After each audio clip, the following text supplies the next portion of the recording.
ವಾರ ಪೂರ್ತಿ ಕೆಲಸ ಮಾಡಿ ಸುಸ್ತಾಗಿರೋರಿಗೆ ಸಂಡೇ ಯಾವಾಗ ಬರುತ್ತೋ ಅಂತ ಕಾಯ್ತಾ ಇರ್ತೀವಿ. ಸಂಡೇ ಬಂದರೆ ಸಾಕು ಸ್ವಲ್ಪ ಲೇಟಾಗಿ ಎದ್ದೇಳೋಣ ಅಂತಲೇ ಮನಸ್ಸು ಬರುತ್ತೆ. ಲೇಟಾಗಿದ್ದರೂ ಬೇಗ ಇದ್ರೂ ರುಟೀನ್ ಅಂತೂ ಏನೂ ಚೇಂಜಸ್ ಆಗಲ್ಲ. ಎದ್ದ ತಕ್ಷಣ ಸ್ವಲ್ಪ ಚಿಯಾ ಸೀಡ್ಸ್ನ ಹಾಕ್ಕೊಂಡು ಎಳ್ನೀರನ್ನ ಕುಡಿದು ನಂತರ ತಿಂಡಿಗೆ ರೆಡಿ ಮಾಡ್ಕೊತಾ ಇದ್ದೀನಿ. ತಿಂಡಿಗೆ ಸ್ವಲ್ಪ ಬೇಗ ಆಗೋ ಥರ ಬದನೆಕಾಯಿ ಬಿರಿಯಾನಿನ ಮಾಡ್ಕೊಳ್ಳೋದಕ್ಕೆ ಎಲ್ಲ ರೀತಿ ಮಸಾಲ ಪದಾರ್ಥಗಳನ್ನ ಹಾಕ್ಕೊಂಡಿದ್ದೀನಿ. ಮತ್ತು ಶುಂಠಿ, ಬೆಳ್ಳುಳ್ಳಿ, ಹಸಿಮೆಣಸಿನ್ಕಾಯಿ, ಕೊತ್ತಂಬರಿ ಸೊಪ್ಪು, ಈರುಳ್ಳಿ, ಟೊಮೆಟೊನ ಹಾಕಿ ಅದನ್ನು ಗ್ರೈಂಡ್ ಮಾಡಿ ಎತ್ತಿಟ್ಕೊಂಡೆ. ಇದಕ್ಕೆ ಒಂದು ಅರ್ಧ ಗಂಟೆ ಮುಂಚೆ ಬದನೆಕಾಯಿನ ಮ್ಯಾರಿನೇಷನ್ ಮಾಡ್ಕೊಳ್ಳೋದಕ್ಕೆ ಅಂತ ಮೊಸರು, ರುಬ್ಬಿರೋ ಮಸಾಲೆ, ಖಾರದ ಪುಡಿ, ಧನಿಯಾ ಪುಡಿ, ಉಪ್ಪನ್ನ ಹಾಕ್ಕೊಂಡು ಮಿಕ್ಸ್ ಮಾಡಿ ಎತ್ತಿಟ್ಟೆ.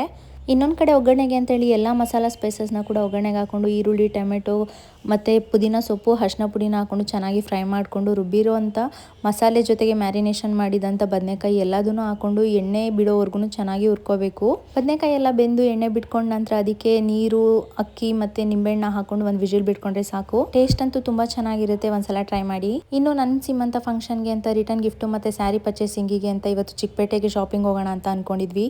ಸೊ ಟಿಫನ್ ಎಲ್ಲ ಮುಗಿಸ್ಕೊಂಡು ನಾವು ಕೂಡ ರೆಡಿಯಾಗಿ ಫಸ್ಟು ರಿಟರ್ನ್ ಗಿಫ್ಟ್ನ ಸೆಲೆಕ್ಟ್ ಮಾಡೋದಕ್ಕೆ ಅಂತ ಶಾಪಿಂಗ್ ಹೋದ್ವಿ. ರಿಟರ್ನ್ ಗಿಫ್ಟ್ ಎಲ್ಲ ಸೆಲೆಕ್ಟ್ ಮಾಡಿ ಅಲ್ಲೇನೆ ಮಧ್ಯಾಹ್ನ ಊಟ ಮುಗಿಸ್ಕೊಂಡು ಸೀರೆ ಶಾಪಿಂಗ್ ಕೂಡ ಹೋದ್ವಿ. ಇನ್ನು ಚಿಕ್ಕಪೇಟೆಗೆ ಹೋದ್ರೆ ಅಂತೂ ಎಲ್ಲಿ ಹೋಗಿ ಏನು ತೊಗೊಳ್ಳೋದಂತಲೇ ಗೊತ್ತಾಗಲ್ಲ, ಅಷ್ಟು ಕನ್ಫ್ಯೂಷನ್ಸ್ ಆಗುತ್ತೆ, ಅಷ್ಟು ಕಲೆಕ್ಷನ್ಸ್ ಇರುತ್ತೆ.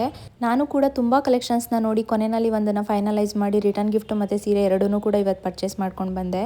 ಏನೇನು ಶಾಪಿಂಗ್ ಮಾಡಿದೆ ಅಂತ ಹೇಳಿ ಕಂಪ್ಲೀಟಾಗಿ ನನ್ನ ಯೂಟ್ಯೂಬ್ ಚಾನಲಲ್ಲಿ ಅಪ್ಲೋಡ್ ಮಾಡಿದ್ದೀನಿ, ಒಂದ್ಸಲ ಚೆಕ್ ಮಾಡಿ. Thank you.